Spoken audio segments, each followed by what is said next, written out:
I won't ask you what they're going to do because everybody seems to know what they're going to do, which is raise rates, okay? But I do want to ask what's going to happen next. And we're going to put this dots plot up here. We've had it up before about exactly what the projections are going forward and what we might learn tomorrow when we hear about the decision that might change our expectations. Right. So, I think the language of the statement is going to be fairly straightforward in terms of, strong economic gains, a labor market that continues to mend.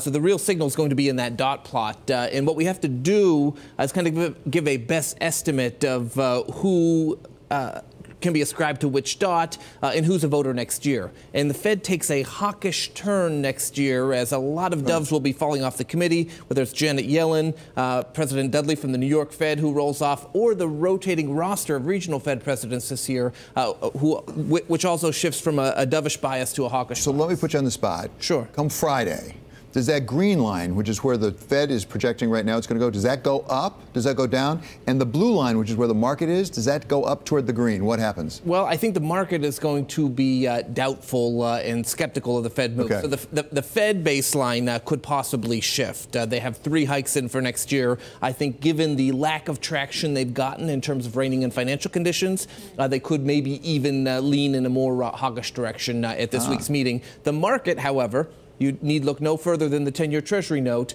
is really expressing doubts about a meaningful growth pickup that drives inflation higher. So until you see that 10-year move, then I think the market expectation for the Fed is also going to be relatively sluggish to respond. And with Morgan Stanley calling 1.95% for the end of 2018, that looks a little rough.